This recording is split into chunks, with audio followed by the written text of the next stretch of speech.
sticking to the end.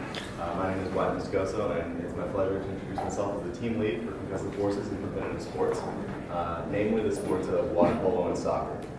We're under the advisement of Dr. David Rankensmeyer and Dr. James Hicks, and I'd like to take a moment to talk about the team. So this team actually, it started off as a personal project for my honors thesis, and when I first started I was like, okay, let's get into this, but looking back on that, I can't imagine having done all this myself, and so I'm so grateful to have these three with me. They joined up, and it's been great, so thanks guys. First up, Tyler Jacobs. He's done ball requirements and forces/data input. We have Jordan Schmitz over there. He does measurement forces and equipment. And then Sharon Muhatai, she does documentation. And then it says I do data acquisition and data analysis. So let's kick it off. Starting with Jordan, he'll give you a little flavor of where our research comes from and the background to our research. Actually, I'm going to actually talk about EMSSI over. Okay. Our project is part of the Exercise Medicine and Sports Science Initiative on campus. It is a multidisciplinary program that involves 6 schools, such as the School of Engineering, the School of Biological Sciences, that look at the science behind body mechanics experienced during sports play. And so our project is sponsored by that, partly funded because of Dr. James Hicks. Okay, so concussions. There's a lot of talk about concussions going on right now. They're the most common type of traumatic brain injury, and the Center for Disease Prevention and Control estimates that there are between 1.6 and 3.8 million concussions in the United States alone each year. And as you can see here, about 20% of those are sport-related concussions. So it's a significant number there. So what is a concussion? Your brain essentially sits in your head, and there's this cerebral fluid around it, and that acts as a damper to protect it from minor bumps and hits. But when the impact is more severe, you have brain coming into contact with skull because the fluid there is not able to prevent them from coming in contact. And that's what scientists believe leads to a concussion. And it leads to problems with balance, memory loss, coordination, things like that. So you might be asking yourself, why soccer and why water polo? You don't hear a lot about concussions in more contact-heavy sports like football, but what about soccer and water polo? And there's a couple of reasons that we chose those 2 sports specifically. If we go to the next slide, we see that in 2009 there were about 28,000 reported cases of water sport-related head injuries and about 24,000 cases of soccer head injuries. So these concussions are happening. And in fact, in soccer for women, soccer is the highest risk sport when it comes to concussion. And statistically, about 50% of women who play soccer at a competitive level will experience a concussion at some point in their athletic career. So they are happening. And another interesting thing about both of these sports is they feature a unique type of ball interaction. Soccer is one of the only sports that condones active head contact as part of the game. And those velocities between the ball and the head can get upwards of 70 miles per hour. So there's a lot of heavy forces running there. And water polo is one of the only sports that features ball flight in a plane almost exclusively parallel with head altitude. So there's just naturally going to be a lot more head interaction with the ball. And so the question becomes, is anything being done in either of these sports to prevent concussions? No, there's nothing being done. And the reason is there's a lack of research, there's a lack of information, and there's so little research in water polo that the NCAA has currently banned all padded headgear because there's no scientific evidence supporting the notion that padded headgear helps prevent concussions. So we want you guys to get excited about this research because it's research projects like this that can help change regulations like that and give athletes at least the opportunity to protect themselves in these highly competitive, sometimes dangerous situations and environments. Okay, and just a little review of what we did last quarter. Last quarter was a lot of research into what's out there. Not very much, as I said, not very much in terms of research, but we did find a couple of useful things. It was also a time of acquisition, finding out what materials we wanted to use and how we were going to test, and a time of financial acquisition. So we presented our financial proposal to Dr. Hicks, and we presented our financial proposal to UROP and got some funding there. It was essentially just getting everything set up for the experimentation which took place this quarter. I'm going to hand it over to White now, who's going to talk about that a little bit.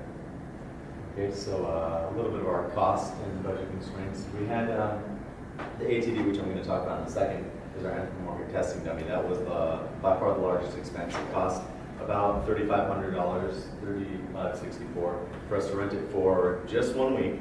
And that was outfitted with 3 internal head accelerometers, piezo-resistive linear, and 3 DTS ARS angular head accelerometers. That's how we're getting the data from this dummy, which again, I'll explain in just a second.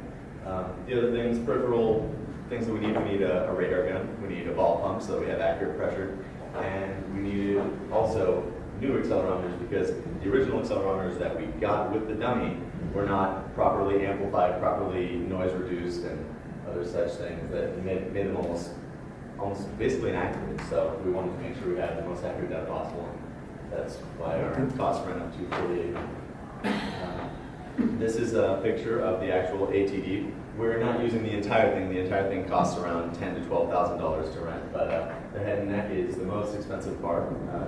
But that's what we're using. It's the 50th male hybrid from a company called Humanetics over in Michigan, and it basically has the best biofidelity possible. It's one of the highest ones on the market in terms of biofidelity, so it mirrors the head and neck of an actual human basically perfectly. And so the reactive forces and how fast it's accelerating and such is pretty much perfectly modeling what we'd like to study.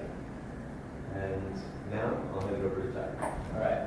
So our primary objectives of our research was to ascertain whether ball inflation pressure contributed to the acceleration felt by the head. As we talked about, there's no scientific evidence. It's kind of analytical to think about that you're going to have a harder object hit a head, which would actually cause more force and more of an acceleration.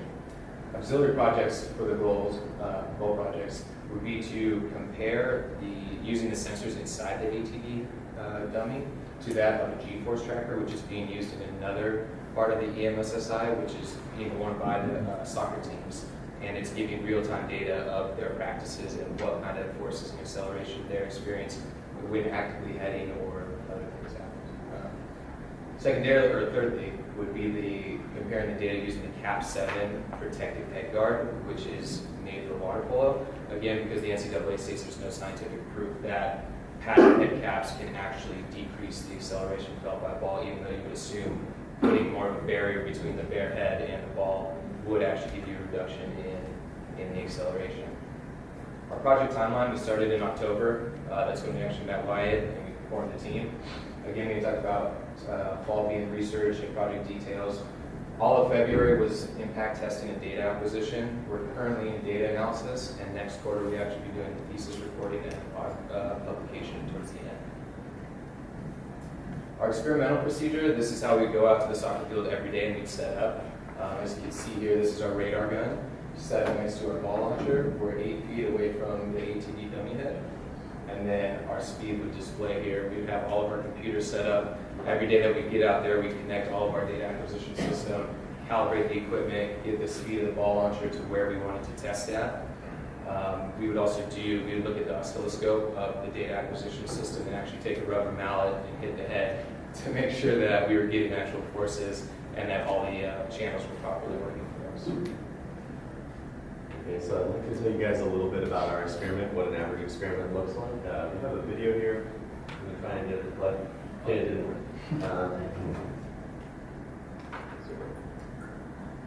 This is basically how an average test run should look, the ideal one.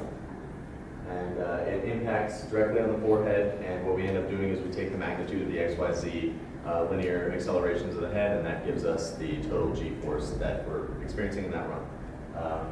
Our ball pressures, we go from 10 to 17. We took the average and we added a few to each end. Same thing with soccer, the average is 8 psi, so we added a few to each end. Velocity for water polo is a little higher than soccer, so we did 35 to 55 and 35 to 50 for soccer. And we're also doing this, like Tyler was saying, we're comparing with other headgear out there on the market. And so we did 6 trials without headgear to test what the forces are like, and 6 trials with headgear with that padding to see, does this actually make a difference in the force and the acceleration that it experiences. So here are an example of our results.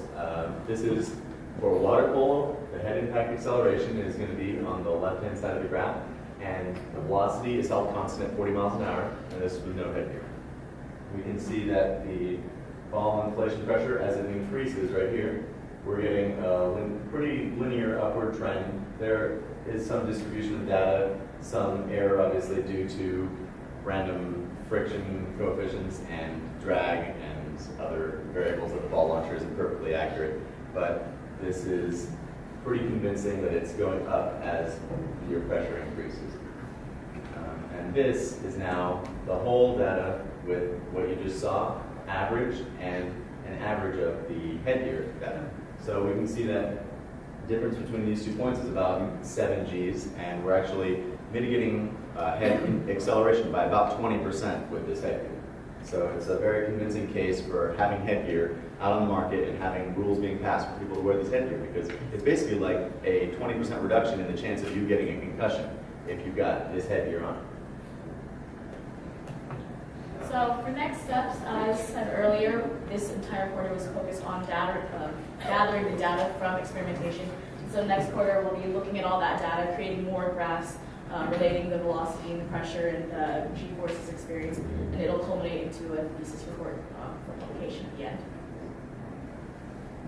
Thank you guys so much.